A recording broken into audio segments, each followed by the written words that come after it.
Coming to you live from a Walmart parking lot in a men's restroom, this is Thicc Man Inc. We are live here with your host, top 100 Madden player, Tristan Kilgannon, and ESPN featured athlete, Isaiah Ashley. We're going to give you our thoughts on the recent championship, Mcgregor's knockout, Zion's first NBA game, and Eli Manning's retirement. As always, timestamps are down in the description below if you'd like to skip around. Like the video, subscribe, share, anything, any little thing helps us out. Let us know what you think. Isaiah, start us off with the AFC Championship. The AFC Championship Game, the Kansas City Football Chiefs beat the Tennessee Titans 35-24.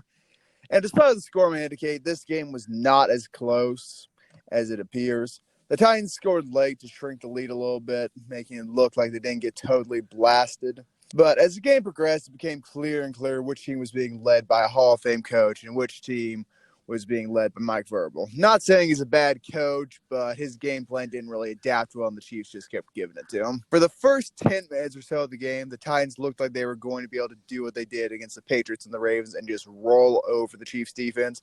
Got up to a 10-0 lead, but with 4 minutes and 20 seconds, left in the first quarter, Patrick Mahomes eluded a sack, rolled out, and nailed Tyreek Hill about 20 yards downfield. And at that point, I knew this was not going to last. And sure, the Titans scored another touchdown, but the Chiefs managed to get the lead, completely erase the lead, and take the 21-17 advantage going into the half. And there was just no going back for the Titans. They tried to change their game plan, throw with Tannehill, and even when they tried to run, they started telegraphing, and they were just not going to do anything that way. This game went exactly how I predicted last episode and exactly how I felt it would play out. I thought that if the Titans made a mistake, fell behind, did not play their game, it would be very hard for them to win. But, of course, with the momentum they're carrying, they'd have a chance. They played pretty well early, like Isaiah previously stated, and the Chiefs forced them out of their game early. Derrick Henry only ran the ball 13 times for 63 yards, longest run being 13 yards. Brett Kern had to punt the ball 3 times. The Chiefs had 3 tackles for a loss. They let the Chiefs beat them at their own game. The Chiefs had more rushing yards. And when the Chiefs, a team that's the best passing offense in the NFL, has more rushing yards than one of the best rushing offenses in the NFL, I think you know which team is going to win the game. Although Patrick Mahomes was the leading rusher, 25 of the yards came on that one spectacular touchdown run. So that was part of it, but I think it was like somewhere around 85 to 112 yards. So I think this game went exactly like I thought it would. If the Titans didn't play perfect, it was an easy win for the Chiefs. I feel that seems a little bit deceptive due to the fact the Titans were forced to abandon the run at some point, but they did not play their game to the best of their abilities. They had multiple times where the offensive line either just didn't get it done, or Henry was being met in the backfield, or Tannehill had an open man and threw the ball out the back of the end zone. There were a lot of opportunities left short. They never really made any crushing mistakes, no real big turnovers, but they weren't able to score enough points and control the clock. You're exactly. They didn't make any crushing mistakes, but they just weren't in the game. They didn't play their ball control. The Chiefs actually had more time of possession. So when that happens, most explosive offenses in the league, more time of possession, they're simply not going to win the football game. So the Titans, they have a few big decisions to make in the future. Ryan Tannehill's going to be needing a new deal. Derrick Henry's going to be needing a new deal. Logan Ryan's going to be needing a new deal. There's a lot of players that need a new deal on this team. They have one of the older rosters in the NFL, and if they aren't able to keep the run-blocking studs that had tossing D linemen out of the way, if they're not able to keep Henry on the team on a reasonable contract, he's definitely a tank. I'm not saying he's not a beast, but if he starts getting hit in the backfield every other play like Saquon does on the Giants, he's not going to be as productive. He's not as doesn't have the acceleration as like a Saquon running back. He gets ahead of steam going, but if you watch the Titans play, a lot of the time he's 3 yards down the field before he's touched. So I think if they're unable to keep their offensive line together because they lose someone, because they have to pay Tannehill too much money, if they have to give Derrick Henry the most money in the league, I think that could be a real problem for them in the future. It's going to be interesting to see how that turns out for them. I don't think Derrick Henry will get that big of a contract compared to some of his contemporaries like Zeke, like Todd Gurley, just because those two teams who gave those contracts have been burned by it. But the real issue here is Ryan Tannehill. The fan base will not let the Titans move on from Ryan Tannehill after bringing them to an AFC Championship game. for at least 2 years, regardless of how bad he performs. There will be rioting in the streets of Tennessee, catfish being thrown on the football field if they try and bench him or move on or maybe even stick with Mariota. It's not a great position considering the type of player Ryan Tannehill is. I mean, I think a good decision for them, especially since they're not going to have a great draft pick. All the good quarterbacks will probably be gone by the time they're picking. I think a good deal for them is to sign him to maybe like a 2-year, $35 million deal. Something that isn't a lot of money, kind of in the what Cam Newton's making right now range, 19 to 22 million a year. I think that'd be a good deal for him. He gets the job done. If you pair him with Henry, keep around similar pieces on the offense, I think they can be good again and go to the playoffs. Well, that's assuming some team doesn't throw a whole bunch more money at Ryan Tannehill now that he's proved himself a tiny bit in the playoffs. Okay, but what team is going to throw more money at it? The Dolphins? The Dolphins traded him away. I didn't say the Dolphins, but there are a lot of inept teams out there. Disagreeing. Maybe not saying that I'm not saying the Patriots are inept, and I don't think they would throw a ton of money at him. But I think if he went to the Patriots, that would possibly be a good pairing. You're trying to move Tom Brady out already. Okay, I'm not even getting... I'm not. No. I'm not trying to move him out. I'm just saying, like, with all the stuff that's with Tom, Tom, the next few years of his career being uncertain, wouldn't be a bad idea to bring him in. Stay off the weed, Tristan. Stay off the weed. I'm going to transition a little bit, talk about my thoughts on the Chiefs. The Chiefs are off the Super Bowl with arguably the best passing offense ever. And this team is filled with likable individuals. Such likable individuals as Tyreek Hill, a domestic abuser who broke his kid's arm, allegedly. And the charming Frank Clark, a man who threw his girlfriend around like he tries to throw running backs around and fails. The man who called out Derrick Henry and said they were going to contain him. And while that is somewhat true, Mr. Clark was responsible for a stout 0 solo tackles on him and then proceeded to mouth off after the game. A likable man like that is off to the Super Bowl. Don't you just love football sometimes? You got to love it. Giving people second chances. Maybe he's a changed person. I don't think he is. Come Have you on seen now. his haircut? I have not. Yeah, it's a reflection of his personality. We had an interesting picture in our last podcast of him looking a bit crazy. Anywho, transitioning to the NFC, the San Francisco football 49ers blasted the Packers 37-20. And of all possible matchups in the NFC Championship game, this was probably one of the worst ones. You have the Packers, who are pretty much consensus the worst 13-3 team ever, who only beat the Seahawks due to the fact their entire backfield got hit with a bus and they're forced to start practice squad players in an injured beast mode, and had 3 convincing years all year against teams like the Raiders and the Lions. And on the other side of the ball, you have the San Francisco 49ers, a team that is just about as good as the Saints. You picked the Saints to go to the Super Bowl over them. And a team which lost to the Seahawks once during the year and will have lost them again come playoff time or come week 17 if their backfield hadn't been hurt. All in all, I think this is a matchup between the 4th best team and the 3rd best team in the NFC. Not great for football fans, but the 49ers were clearly better, and they're off the Super Bowl. The 49ers are the epitome of how people play Madden right now, running the ball every play. They pounded it down the Packers' throat. They put up 37 points with only 6 completions on 8 attempts. Jimmy G had 104 QB rating on 6 completions. That's something that's pretty impressive to do on only 8 throws. You're a hard team to beat when you can win the game running the ball. A guy named Mostert. Who is Mostert? Ran for 220 yards. Most people don't even know their running back, and they're gashing people. The 49ers, with the exception of Kittle, do not have super high-end talent like a Derrick Henry, Saquon, Zeke, Julio, but they still get offensive production done, and it is all Kyle Shanahan being an offensive run game wizard. Maybe when we were watching Sean McVay and the Rams blow up, everyone's saying Sean McVay is a guru. We weren't seeing how good of a coach Kyle Shanahan is. He's putting together a spectacular run game that is video game-like with its numbers, and I think we'll get to a projection next week, and it'll be interesting to see how it goes up against Chiefs. I'm just going to comment on the fact that you basically said, excluding their high-end offensive talent, they don't have any high-end offensive talent. They don't have any high-end. When did I say they have high-end besides offensive talent? George Kittle, they don't have any high-end offensive talent. George Kittle is what we call high-end offensive talent. I said besides George I know, Kittle. But it's like saying, the Atlanta Falcons don't have any high-end offensive talent besides Julio Jones. It's a stupid statement. Calvin Ridley's a pretty good piece. But switching to the Packers a little bit, the Packers did what they normally do. They came out, They played uninspired a little bit, and it looked like it was going to be a close game for all 3 seconds.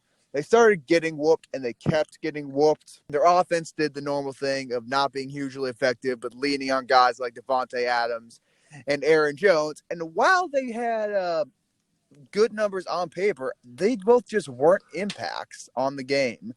The real impact was Aaron Rodgers and his 2 interceptions. I know he had 2 touchdowns, but come on now. You threw an interception to Richard Sherman. Nobody wants to hear Richard Sherman talk about how he's the best corner in the game anymore, and you've just given him more reason to talk about it. It's not appreciated, but I blame this one on Rodgers. Richard Sherman also did get burned, though, by Devontae Adams one Didn't time. give up a touchdown, though. But that the is Packers true. defense was also very uninspired. If you can't stop the run against a running back no one has ever heard of, I question your ability to play in the NFC Championship game. But not a great outing for the Packers. I enjoyed it. 49ers to the Super Bowl. Woo woo.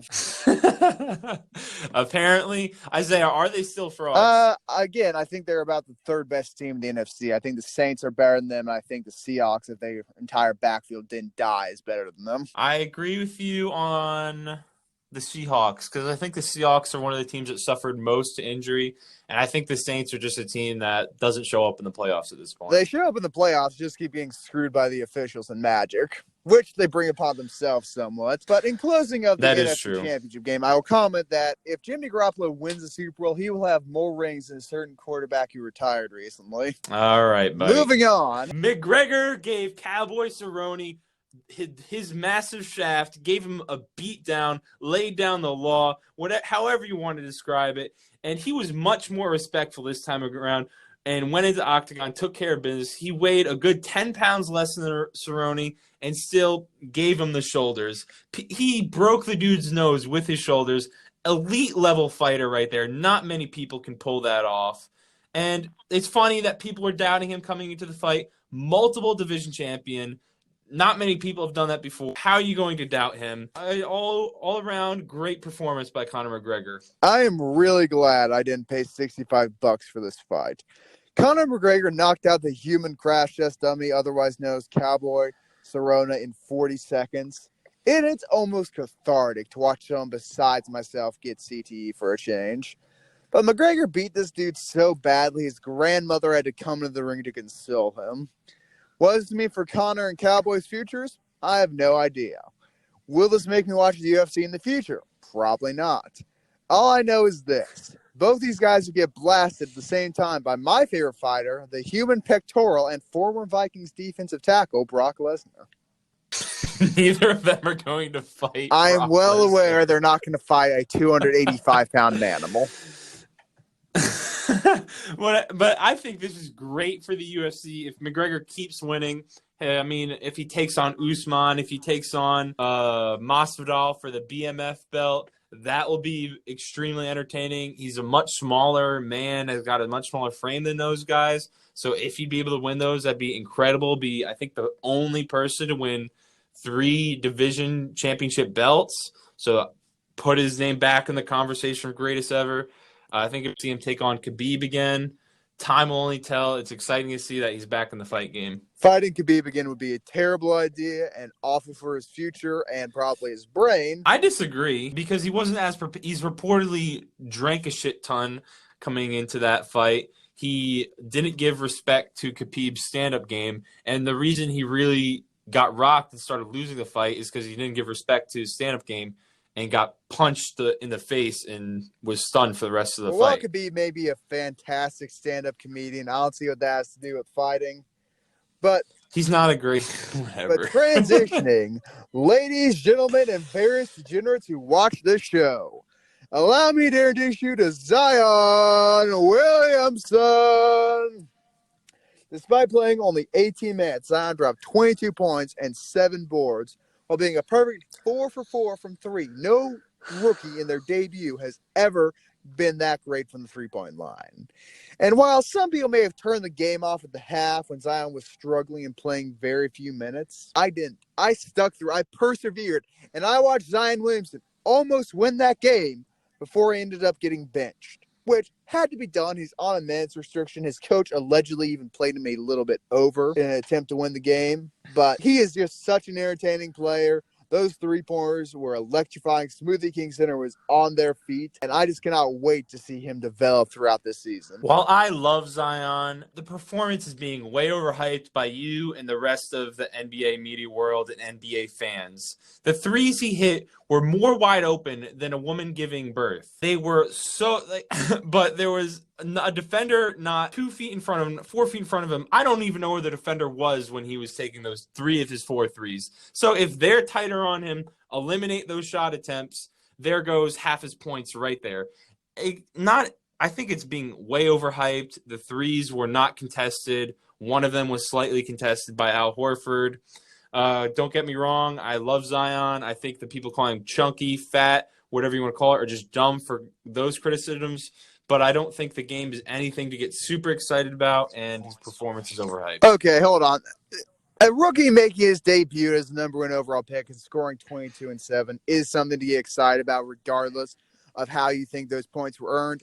And let me tell you what happens if someone decides to walk up on Zion to try and prevent the three. The athletic freak that he is probably going to blow past him, and thanks to that guy walking up, one last man in the paint. That means a dunk. I think that regardless if he's covered from 3 or not, he'll be an effective scorer. And I think you are being part of the losers and the haters who are trying to take away from Zion's amazing night. I'm not trying to take away from it. I'm just saying don't get too excited because I don't think he showed enough yet to be enough at an end. Well, he showed enough in his college career to be the number 1 overall pick, and I still think he's going to be extremely exciting, but I think the performance is being slightly overhyped. For the sake I'm not trying to take away from argument, it, but I'll do this for you. Let's say we take away all his three-point shot attempts. Doesn't take a single three. In 18 minutes, he still got 10 points and 7 boards in his debut. That's impressive. How many turnovers? Didn't he have 5 turnovers, though? The turnovers will happen. Some of those are on Brandon Ingram. I know a few got called on Zion when Ingram ran past the ball or stopped running and the ball went ahead of him. How much of that's on him, I'm not sure. There could be communication issues. But regardless, I think he led the game in turnovers from both teams. I think it's a good sign. You clearly don't want the fans to be elated. I do. I think he's going to have a good future. I think the game is overhyped and the performance is overhyped. But we're just repeating ourselves. Speaking of overhyped, Eli Manning is not overhyped, and I want to give a quick shout-out to my favorite player of all time. I will always remember being 7 years old, watching him launch the ball down the field to Tyree and go and win his first Super Bowl. I remember all of his big road wins, Hail Mary to Hakeem Nicks against Green Bay in the playoffs, dot to Manningham on the sideline in the Super Bowl, everything. Eli was a pleasure for me to watch. I'm happy you got to watch him play for so many years. Good for him being the highest earning QB ever. I'm glad he retired on a win. I'm sure he's disappointed that he didn't exactly get to retire on his own terms. Daniel Jones kind of pushing him out with him being there. I hope that he enjoys his retirement, and I am extremely grateful to be able to watch his years in New York. Well, I don't know if you can really say you're excited watching him the past 2 or 3 years, but after 234 NFL games, Eli Manning is retired from football. And do I think he's an all-time great QB? No. He was never one of the best 5 quarterbacks in the league. Will he be in the Hall of Fame? Probably. Despite how good his defense was in 2008, he is part of 18-1. So I've got Patriots defense was just as good. But I think personally he's going to retire for the sheer reason that Jason Garrett is now an offensive coordinator for the Giants. He, despite his many career accolades and all that, could not overcome Jason Garrett. Not many people can. I mean, Tony Romo did a pretty good job with Jason Garrett before he broke his back in half. Yeah, Tony Romo and pretty good don't often go together. Yeah, pretty average. That being said, that brings the conclusion to this week's podcast. Thank you all for tuning in. One more shout out to Eli Manning. Like, subscribe, share. See you next time.